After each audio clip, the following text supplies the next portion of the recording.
नमस्कार साथियों। तो आज है 14 जुलाई 2026। दोस्तों, जियोपॉलिटिकल टेंशन बढ़ जाना और साथ में आज वीकली एक्सपायरी भी था मार्केट की। जिस वजह से मार्केट आज शुरू से लेकर क्लोजिंग तक फुल डे नेगेटिव में था और नेगेटिव में क्लोजिंग दिया। बट बेस्ट पार्ट ये है कि आज एटलीस्ट 24,000 की जो क्रूशियल लेवल उसको ब्रेक करके नीचे नहीं पहुंचा, बट बहुत ही नजदीक आके क्लोजिंग दिया 24,052 पॉइंट पे। अब सबसे बड़ा सवाल कि क्या कल निफ्टी 50 24,000 को डिफेंड कर पाएगा जैसे कि आज कर लिया, या इसको ब्रेक करेगा, या ऊपर रिकवर करेगा। बहुत सारे जानकारी दोस्तों मैं आपको देने वाला हूं इस वीडियो के थ्रू। तो रिक्वेस्ट करूंगा आप सभी को, प्लीज वीडियो को बिना स्किप के पूरा अंत तक जरूर देखिएगा। और खास करके इस वीडियो की आखिरी 3-4 मिनट पे जब हम मार्केट को डिफाइन करेंगे, मतलब कल निफ्टी 50 बैंक निफ्टी की कहां पे सपोर्ट है, कहां पे रेजिस्टेंस है, उस पार्ट को तो कतई मिस मत करना। ओके, तो आइए सर सबसे पहले चेकआउट करते हैं कि आज हमारे मार्केट एनालिस्ट दोस्त ने क्या कहा। देखिए, आज इस टॉपिक को कवर किया LKP सिक्योरिटीज की तरफ से एक एनालिस्ट ने।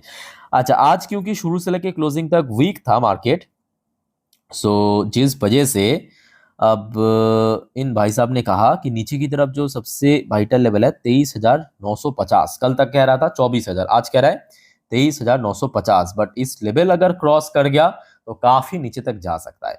और अपर साइड में 24,250 से लेके 24,300 की zone as a resistance mention किया है। बट दोस्तों अल्टीमेटली मार्केट थोड़ा वोलेटाइल हो सकता है, ये फैक्ट है, ठीक है। और साथ ही साथ जियोपॉलिटिकल टेंशन, क्रूड ऑयल की प्राइस बाजार को ट्रिगर कर सकता है। अच्छा, अब देखिए सेम टॉपिक को कवर किया मनी कंट्रोल की तरफ से दूसरे एक और एनालिस्ट ने बाजार के बारे में अपना एक विचार रखा। देखिए technical view, Nifty 50 likely to remain in consolidation with immediate support at 24,000। तो काफी जेन्युइन पॉइंट यहाँ पे रेस किया है, जो आपको मैं एकदम शुरू में कह रहा था कि देखिए अल्टीमेटली आज हो सकता है कि 24,000 को ब्रेक नहीं किया, और 24,000 को देखिए ऐसा भी नहीं है कि एकदम हिट किया या एकदम से रिकवर कर गया, ऐसा भी नहीं हुआ, लगभग नजदीक आके क्लोजिंग दिया। और ये भी फैक्ट है कि 24,000 के ऊपर जब तक है मार्केट सेफ है, पर इनकेस अगर ये लेवल ब्रेक हो गया तब तक कहीं ना कहीं नीचे जा सकता है। अच्छा, दूसरी तरफ बैंक निफ्टी के लिए कहा कि देखिए बियर में tighten their grip if bank Nifty break 20 DEMA। Bank Nifty अगर अपना 20 दिन की एक्सपोनेंशियल मूविंग एवरेज ब्रेक कर जाते हैं तो बैंक में भी और बेरिश हो सकता है। जिस आज आप अब देखिए निफ्टी 50 में जितना गिरावट हुआ, बैंक में उतना ज्यादा गिरावट हो, उससे ज्यादा गिरावट हो, है ना, ऑलमोस्ट डबल के आसपास। अच्छा, नीचे देखिए एक रेंज भी मेंशन किया वेडनेसडे के लिए, मतलब कल के लिए 23,800 से लेके 24,300, लगभग 500 पॉइंट की एक रेंज मेंशन किया अपर साइड और लोअर साइड मिला के। खैर, इस टॉपिक को दोस्तों हम इस वीडियो की आखिरी 3-4 मिनट पे और अच्छे से डिटेल में चर्चा करेंगे। अब चलिए कुछ इंपॉर्टेंट इकोनॉमिकल डेटा, मार्केट से रिलेटेड ढेरों सारे जानकारी शेयर करता हूं, एक्सप्लेन करता हूं, तो थोड़ा पेशेंसफुली आप लोग देखिए, सुनिए, समझते जाइए। अच्छा, सबसे पहले हम बात करेंगे, ऑलरेडी आपको मैं दे चुका हूं आज दिन की पहली वीडियो में, देख लिया तो बढ़िया, नहीं देखा तो थोड़ा जान लीजिए। आज भारत की WPI inflation, last day out हुआ था CPI इन्फ्लेशन, आज WPI मतलब wholesale price index. Previous month पे था 9.68%, फोरकास्ट आया था 9.15%, एक्चुअल डेटा रहा 9.87%। तो मतलब प्रीवियस मंथ के हिसाब से भी इंक्रीज हुआ और फोरकास्ट से भी बढ़ गया, ठीक है, जो कि एक्सपेक्टेड था, क्योंकि अल्टीमेटली एनर्जी प्राइस बढ़ जाना वो सीधा सीधा भारत जैसी इकोनॉमी को इंपैक्ट करेगा, क्योंकि हमारी डिपेंडेंसी है।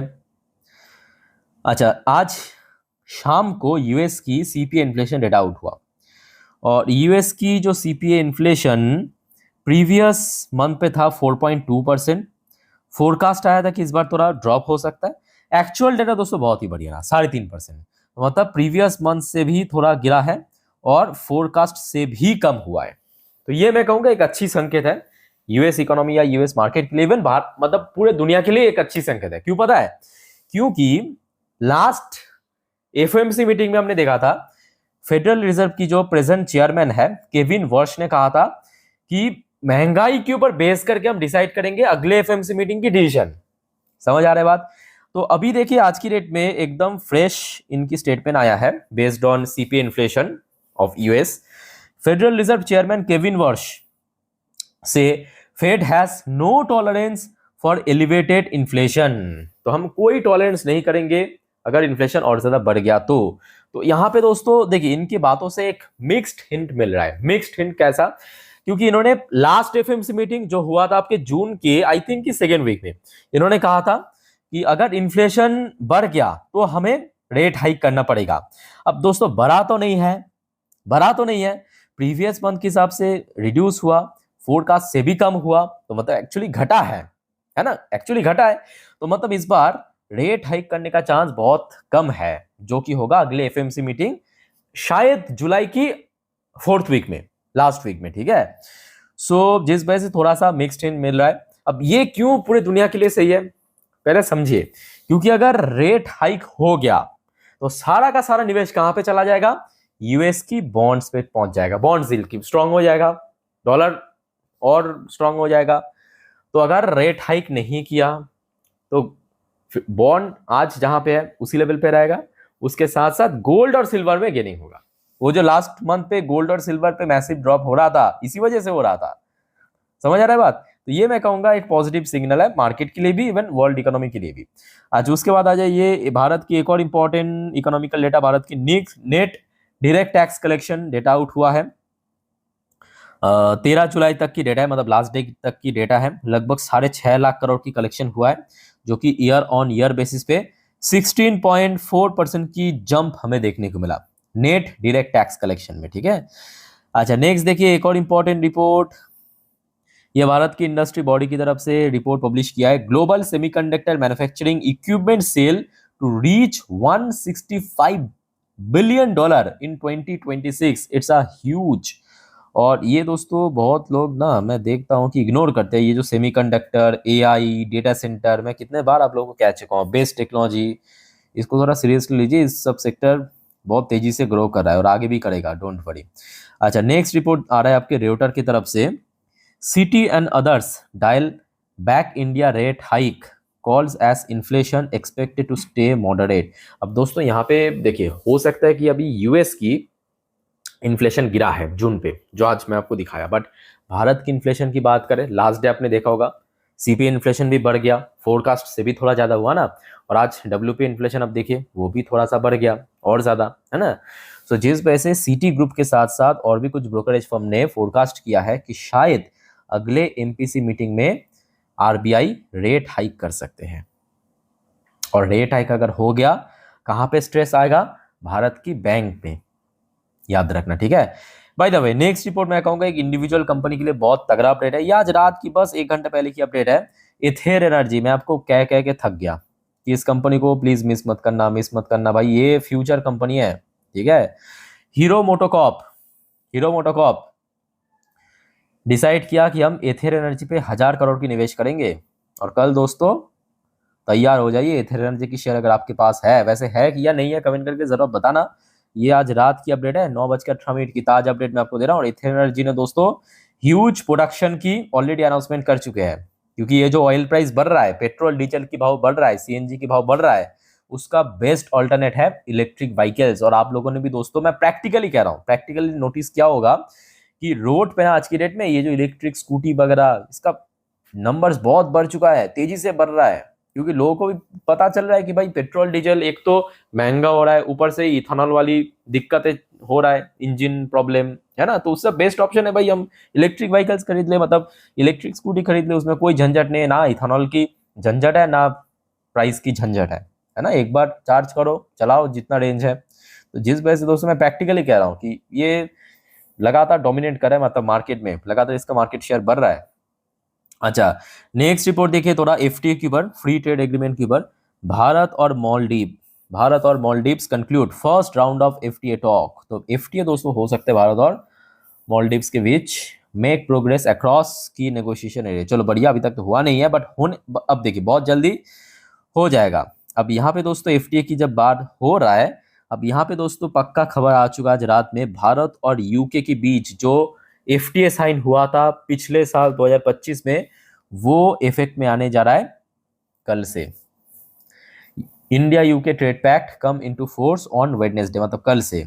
Bilateral trade to hit $100 billion by 2030। ये फोरकास्ट किया है कि 2030 तक बायलैटरल ट्रेड, मतलब दोनों पक्ष के बीच, इंपोर्ट एक्सपोर्ट दोनों पक्ष के बीच लगभग $100 बिलियन हिट कर जाएगा। और बहुत सारे चीज जो यूके से भारत आते हैं ना, वो फ्री हो जाएगा, तो आप लोगों को भी बहुत सस्ता मिलेगा। यूके बेस्ड प्रोडक्ट आप अगर कोई खरीदते हो, ठीक है, मेड इन यूके, वो सस्ता हो जाएगा कुछ हद तक, क्योंकि टैक्स नहीं लगेगा, सरकार टैक्स कट देगा। अच्छा, नेक्स्ट रिपोर्ट देखिए, यहाँ पे यूके की बात हो ही रहा है तो यहाँ पे एक और फोरकास्ट आया है कि भारत की जो स्टील एक्सपोर्ट है उसमें जोरदार ग्रोथ हमें देखने को मिलेगी, क्योंकि यूके में वो टैक्स फ्री हो जाएगा। UK seen hitting $1 billion in financial 27 on higher quotas. ठीक है, तो स्टील सेक्टर को दोस्तों यहाँ पे काफी बेनिफिट पहुंचेगा। चलो आगे बढ़ते हैं दोस्तों अगले टॉपिक पे, बट उसके पहले एक छोटा सा रिक्वेस्ट दोस्तों आप सभी को करूंगा। दोस्तों अगर आपको वीडियो भी अच्छा लगा, इन्फॉर्मेटिव लगा, प्लीज वीडियो को लाइक करना और प्लीज इस चैनल को सब्सक्राइब करके जरूर रखिएगा इस प्रकार की शेयर मार्केट जियोपॉलिटिकल जानकारी हमेशा पाने के लिए। देखिए ऑलरेडी मैं आज ना दिन के 4 इंपॉर्टेंट वीडियो अपलोड कर चुका हूँ। आई होप कि आप लोगों ने देख लिया सारे, कल बुधवार के लिए बहुत वाइटल है। ठीक है, तो एक बार प्लीज चेकआउट करके जरूर आना अगर आपने अभी तक नहीं किया, और चैनल को सब्सक्राइब भी करके रखिए, सारे वीडियो फ्री ऑफ कॉस्ट है। अच्छा, फिलहाल यूएस मार्केट थोड़ा ऊपर नीचे चल रहा है। यूएस में अभी देखिए लोकल टाइम दोपहर 12:38 पे डॉ जोन्स की पोजीशन 0.17% नीचे। अच्छा, दूसरी तरफ नैस्डैक कंपोजिट की पोजीशन बेटर, फिर भी 0.86% ऊपर। Actually Nasdaq back to back गिर भी रहा था, ये भी फैक्ट है। आप देखिए नैस्डैक की पोजीशन पिछले एक महीने से वीक चल रहा है। ठीक है, अच्छा एक और चीज दोस्तों याद रखना कि आज जैसे कि भारत में रिजल्ट चल रहा है ना Q1 की, यूएस में Q2 की रिजल्ट चल रहा है। आईबीएम जो कंपनी होगा आपको पता होगा, बहुत ही फेमस कंपनी है ग्लोब में। सो आईबीएम की रिजल्ट बहुत खराब रहा और शेयर 25% पटक गया, 25% गिर गया एक्चुअली आईबीएम की शेयर। ठीक है, तो जिस वजह से आईटी की पोजीशन कल क्या होगा देखते हैं। अच्छा, वैसे क्रूड ऑयल की प्राइस वही लगभग उसी लेवल पे है जहाँ जहाँ पे था सुबह से। सुबह लगभग वो 85-86 में था, उससे थोड़ा सा रिड्यूस हुआ, बट ऐसा कुछ बहुत बड़ा चेंजेस देखने को नहीं मिला। ठीक है, लगभग वो 85 की रेंज में ही चल रहा है। अच्छा, बाकी बात करें गोल्ड की प्राइस, गोल्ड की प्राइस थोड़ा सा गेन हुआ है, क्योंकि अब देखिए आप अभी आपको मैं क्या समझाया, यूएस की जो सीपीआई इन्फ्लेशन कहा था ना, यूएस की जो सीपीआई इन्फ्लेशन, इसको बहुत कुछ डिपेंड कर रहा है, क्योंकि सीपीआई इन्फ्लेशन गिरा है ना, तो जिस वजह से रेट हाइक होने का चांस कम है अगले एफएमसी मीटिंग में, और रेट हाइक अगर नहीं हुआ तो गोल्ड बढ़ जाएगा। गोल्ड गिरा तो उसी वजह से था, गोल्ड सिल्वर में गिरावट क्यों हुआ था लास्ट मंथ पे, याद कीजिए, उसी वजह से। एफएमसी मीटिंग में रेट हाइक हो सकता है, अगर महंगाई कम नहीं हुआ तो अब महंगाई कम हो गया तो रेट हाइक होने का चांस कम है। गोल्ड प्राइस सिल्वर प्राइस लगातार बढ़ता जा रहा है। अच्छा, इंडियन करेंसी की वैल्यूएशन लगभग उसी लोएस्ट मतलब लोएस्ट पॉइंट पे है जहां पे आज था। आइए अब बात करेंगे कुछ इंडियन कंपनी की पोजीशन, ये काफी इंपॉर्टेंट है। जैसे कि विप्रो एडीआर वर्जन 1.32% फिलहाल नीचे चल रहा है, एक्चुअली एडजस्टमेंट चल रहा है आज तो। वैसे आईटीज में भी गिरावट हुआ, इन्फोसिस के एडीआर वर्जन 3% गिरा, और बैंक्स की हाल भी उतना बढ़िया नहीं है। आईसीआईसीआई बैंक लगभग 0.44% नीचे, और एचडीएफसी बैंक लगभग 1.5% के आसपास नीचे चल रहा है एडीआर वर्जन पे। ठीक है, आइए चेकआउट करते हैं फिलहाल गिफ्ट निफ्टी की पोजीशन कहाँ पे है। जस्ट अ मिनट, मैं आपको रिफ्रेश करके दिखाता हूँ, जस्ट अ मिनट। यार रिफ्रेश नहीं हो रहा है ढंग से, अभी वीडियो में बना रहा हूँ 10:10 पे। चलो बढ़िया, अब रिफ्रेश हुआ। ओके, देखिए रियल टाइम डेटा दोस्तों मैं आपको दिखा रहा हूँ, 10:10 की ये रीडिंग है, 24,054 पॉइंट पे चल रहा है। मतलब आज दोपहर को हमारे भारतीय बाजार जब बंद हुआ था उस टाइम पे जो गिफ्ट निफ्टी की क्लोजिंग था वहां से 40 पॉइंट ऊपर चल रहा है। बट देखिए इसका मैं कहूँगा उतना ही इंपॉर्टेंस है जितना भी आप अभी देख सकते हो, क्योंकि कल सुबह होते होते कुछ और हो जाएगा। एक बम फोड़ दिया अमेरिका ने ईरान के ऊपर, या ईरान ने फोड़ दिया अमेरिका के ऊपर, तो हो जाएगा मामला गड़बड़। ठीक है, सो दोस्तों मैं एक काम करूंगा, मैं अपनी इंस्टाग्राम स्टोरी में सुबह की जो गिफ्ट निफ्टी की फ्यूचर है और साथ में जो तेल की प्राइस है दे दूंगा मेरे इंस्टाग्राम स्टोरी में। आप लोग सिर्फ चेक कर लेना मेरे इंस्टाग्राम स्टोरी। ठीक है, लिंक आपको इस वीडियो के ठीक नीचे डिस्क्रिप्शन बॉक्स में मिल जाएगा। तो क्या होगा कि आप सुबह सुबह एक टाइप का कंफर्म हो जाएंगे, हाँ इस प्रकार की, जैसे कि आज भी दे दिया था कल भी दे दूंगा, डोंट वरी। ओके, अच्छा वैसे एफआईएस की आज सेल ऑफ तो हुआ है, बट अमाउंट उतना ज़्यादा नहीं था।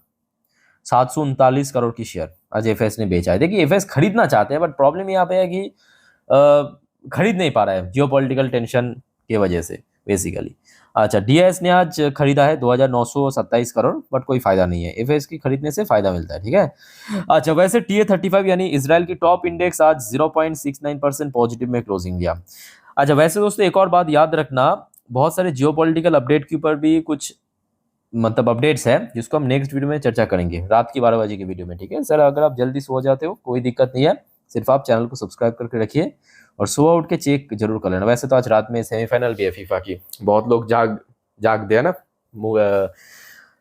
मैच देखने के लिए, तो वहाँ पे आप देख लेना। ठीक है, मैं दे दूंगा 12 बजे के आसपास। चलो आगे बढ़ते हैं मार्केट एनालिसिस वाला पार्ट पे, वहाँ पे लेके चलता हूँ। में ओपन कर लिया निफ्टी 50 की लास्ट 3 महीने की कैंडलस्टिक चार्ट पैटर्न। अब जो बात आपको मैं बताने जा रहा हूँ सर, थोड़ा सा ध्यान से सुनना, क्योंकि अभी मार्केट का कोई भरोसा नहीं है सीरियसली, मतलब कुछ भी हो सकता है, टोटली अनप्रेडिक्टेबल। अच्छा, फिर भी देखिए कुछ सेक्टर्स तो ऑब्वियसली बाजार के लिए बहुत वाइटल होते हैं, और कल के लिए मैं कहूँगा स्पेसिफिकली ऑयल सेक्टर के ऊपर नजर रखना, ऑयल सेक्टर। दूसरा बैंकिंग सेक्टर तो मस्ट वॉच, क्योंकि वेटेज इसका सबसे ज़्यादा होता है। आईटी सेक्टर कल उतना इंपॉर्टेंट नहीं है, कल एक काम करना, मेटल सेक्टर को नजर रखना। मेटल सेक्टर इसलिए कह रहा हूँ क्योंकि अभी क्या कहते हैं उसको, यूएस की सीपीआई डेटा बढ़िया होने के कारण गोल्ड सिल्वर में बैक टू बैक, इवन सिर्फ गोल्ड सिल्वर नहीं, गोल्ड सिल्वर तो अभी आपको मैं दिखाया, बाकी जो मेटल्स है जैसे कि एल्युमिनियम कॉपर वगैरह सब रिकवर कर रहा है, ठीक है। तो कल ये तीनों सेक्टर इंपॉर्टेंट है। अच्छा, अब आ जाइए, ये आपके एक दिन की चार्ट पैटर्न, मतलब यहाँ पे हर एक कैंडल्स एक एक दिन को रिप्रेजेंट कर रहा है, ध्यान से देखना। यहाँ पे आपको 2 इंडिकेटर्स दिख रहा है, ध्यान से देखिए, 2 इंडिकेटर्स दिख रहा है, तो एक ब्लू कलर की लाइन दिख रहा है, ये हो गया आपका 20 डेज की EMA, मतलब एक एक्सपोनेंशियल मूविंग एवरेज, और नीचे आपको रेड कलर की लाइन दिख रहा है, ये हो गया आपका 50 दिन की EMA। बेसिकली कुछ इंडिकेटर्स हैं जिसके द्वारा पता चलता है कि कहाँ पे रेजिस्टेंस सपोर्ट वगैरह, थोड़ा बहुत तो एस्टिमेट मिल जाता है, ठीक है। अच्छा दोस्तों, आपको मैं लास्ट डे कुछ कहा था, लास्ट डे क्या कहा था, ये जो 20 डेज की EMA है इसके ऊपर सस्टेन करना चाहिए या होल्ड करना चाहिए, अनफॉर्चुनेटली नहीं कर पाया, ठीक है। वहीं पे आज रेजिस्टेंस मिल गया और क्लोजिंग उसके ठीक नीचे दिया है। सो जिस वजह से जो कल मतलब बुधवार के लिए सबसे वाइटल लेवल रहेगा ये जो ब्लू कलर की लाइन, इसको क्रॉस करके ऊपर पहुंचना, जिसका नंबर थोड़ा हाइड हो चुका है, मैं आपको लिख के देता हूं, जिसका नंबर है 24,150, सॉरी 24,150, ठीक है। ये लेवल अपर साइड में इमीडिएट रेजिस्टेंस पॉइंट, उसके बाद 24,250। अच्छा, एक बार मैं आपको फ्रेश करके लिख के देता हूँ। तो कल बुधवार के लिए नोट करना, सबसे पहला जो रेजिस्टेंस 24,150, फिर आ जाते हैं 24,250, उसके बाद 24,500। उतना दूर हम नहीं पहुंचेंगे क्योंकि अभी टाइम लगेगा, ठीक है, हम थोड़ा थोड़ा करके ऊपर जाएंगे। तो ये हो गया आपका रेजिस्टेंस, समझ आ चुका है। अब बात करेंगे दोस्तों सपोर्ट पॉइंट। देखिए सबसे पहला एक तो सपोर्ट पॉइंट साफ दिख रहा है कि 24,000, और 24,000 के नीचे भी एक सपोर्ट है, ये देखिए, ये 4 घंटे की चार्ट पैटर्न पे आपको बेटर समझ आएगा। 4 घंटे की चार्ट पैटर्न, यहाँ पे आप देखिए 24,000 की लेवल, तो मैं कहूँगा एक इंपॉर्टेंट सपोर्ट ऑब्वियसली है, जहाँ पे आज भी सपोर्ट मिला, बैक टू बैक कुछ दिनों पे सपोर्ट मिला। और उसके ठीक नीचे आप देखिए जो रेड कलर की लाइन है आपके 4 घंटे की चार्ट पैटर्न पे, जिसका नंबर 23,900 के आसपास निकल के आ रहा है। तो मतलब 2 सपोर्ट लेवल हमें नीचे मिल गया, एक 24,000, ये तो एक बहुत ही इंपॉर्टेंट साइकोलॉजिकल लेवल भी है, और लोअर साइड में 23,900। हाँ, इन केस अगर ये दोनों ही लेवल कल एक साथ टूट गया तो आप रफली 150 पॉइंट नीचे पकड़ के चलिए, सपोर्ट है अगला सपोर्ट, ठीक है। अच्छा, ये दोस्तों हो गया आपका निफ्टी 50। अब बात करेंगे बैंक निफ्टी। बैंक निफ्टी की रोल कल बहुत वाइटल है। वाइटल क्यों है? क्योंकि बैंक निफ्टी लास्ट डे भी हमने देखा था निफ्टी की तरह ये जो ब्लू कलर की लाइन इसको होल्ड कर गया था, अनफॉर्चुनेटली आज होल्ड नहीं कर पाया, तो इसको रिक्लेम करना जरूरी है, क्योंकि इसके नीचे क्लोजिंग दिया, रिक्लेम करने के लिए ऊपर बनेगा ये रेजिस्टेंस। तो कल बैंक निफ्टी की रेजिस्टेंस है 57,000, अराउंड 800 के आसपास, उसके बाद 58,000, वो दूर की बात है, ठीक है, बट सबसे पहले 57,800 इंपॉर्टेंट है। अच्छा, नीचे की तरफ क्योंकि देखिए बैंक है, इसका रेंज थोड़ा सा ब्रॉड होते हैं, ठीक है, लगभग 1000 पॉइंट नीचे, यानी रफली 56,500 के आसपास नेक्स्ट सपोर्ट लेवल। क्लियर? सो दोस्तों, मैं आपको निफ्टी 50 बैंक निफ्टी एकदम बढ़िया से समझा दिया। फिर भी आपका कोई डाउट या कंफ्यूजन है, प्लीज दोस्तों कमेंट बॉक्स में कमेंट करके बताइए। अच्छा, वीडियो को वाइंड अप करने से पहले जो हमेशा आपको मैं कहता हूँ, याद रखना बाजार वैसे तो बहुत रिस्की है, सो जिस वजह से गलती से भी एफएनओ ट्रेडिंग इस चक्कर में मत पड़ना, ठीक है, बहुत रिस्की। बाकी नॉर्मली वीडियो देखिए, सीखिए, कोई दिक्कत है कंफ्यूजन है कमेंट करके बताइए, और दोस्तों चैनल को सब्सक्राइब करना मत भूलना। तो मिलते हैं नेक्स्ट वीडियो में, टेक केयर, बाय बाय, जय हिंद।